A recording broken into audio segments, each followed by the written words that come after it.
안녕하십니까. 행복이 먼저다. 오늘은 행복의 세 가지 요건에 대해서 몇 말씀 나누도록 하겠습니다. 행복의 세 가지 요건. 그래서 제가 오늘은 좀 슬라이드를 좀 이렇게 같이 많이 좀 붙여서 조금 다른 포맷으로 녹음을 하였습니다.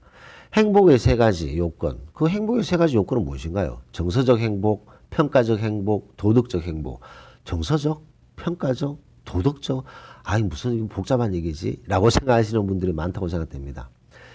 정서적 행복, 평가적 행복, 도덕적 행복이 어우러졌을 때 우리는 진정 행복감을 느낄 수 있다는 거죠. 이 누가 얘기했느냐? 이 하버드 대학교의 데니엘 길버트 교수가 얘기를 했던 거죠. 행복의 세 가지 요건에는 바로 정서적 행복이 있고, 평가적 행복이 있고, 도덕적 행복이 있다.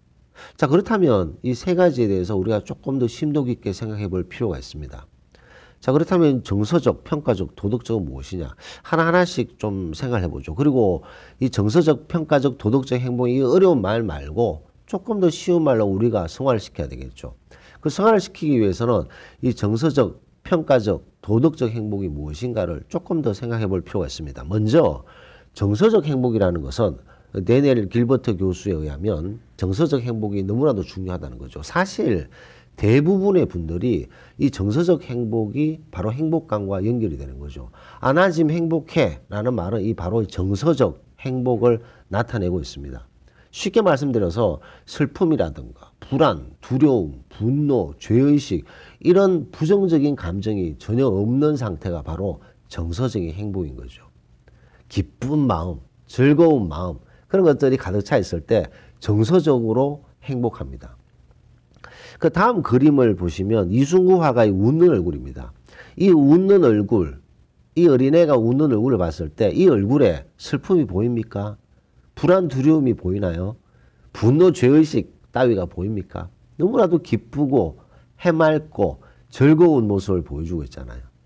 자, 이렇게 정서적으로 행복한 것을 추구하는 사람은 얼굴부터 나중에 차이가 나게 됩니다. 나이 40부터 얼굴에서 표가 나는 거죠.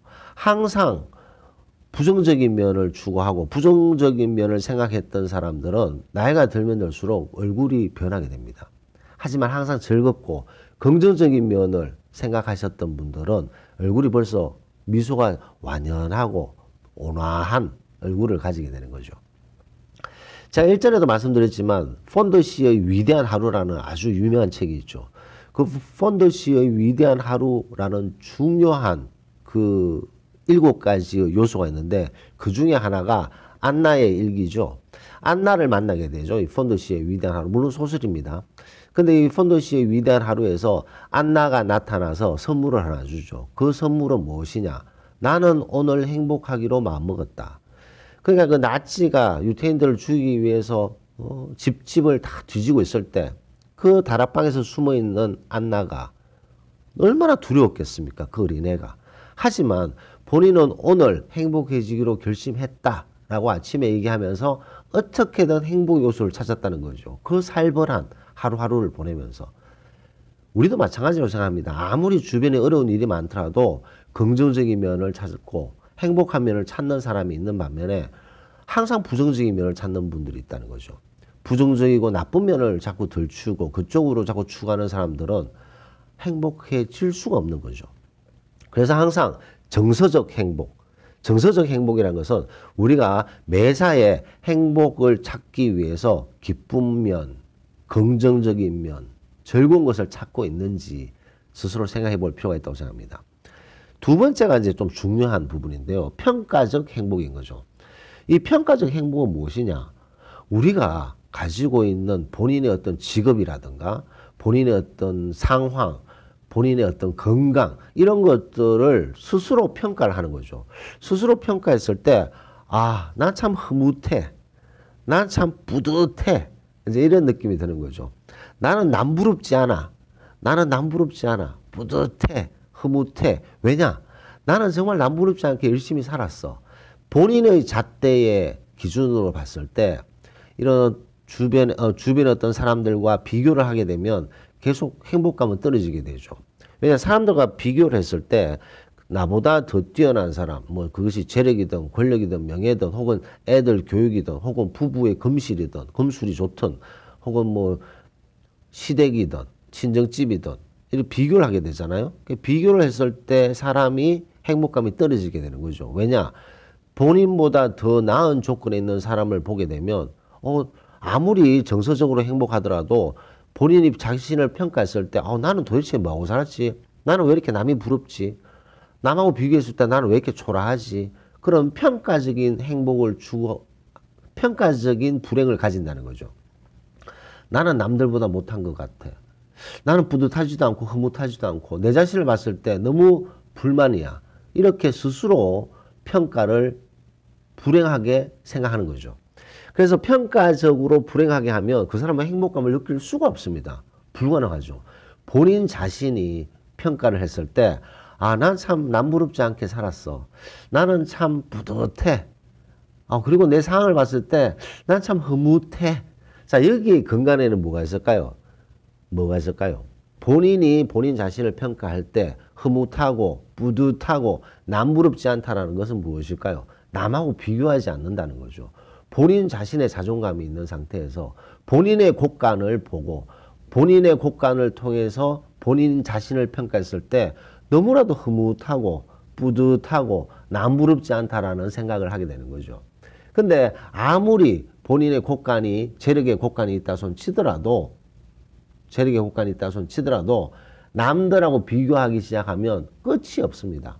10억을 가지면 50억을 가지고 싶고 50억을 가지면 100억 가진 사람이 보이고 100억을 가지면 1조 단위의 그런 단위를 가진 사람들한테 비해서 너무나도 가난하게 느껴지고 끝이 없습니다.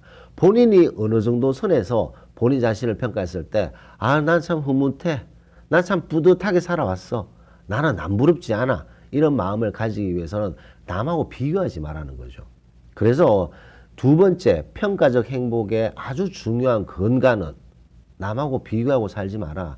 본인이 가진 것에 대해서 스스로 행복한 평가를 하라라는 말씀을 드리고 싶습니다. 세 번째는 이제 도덕적 행복이죠.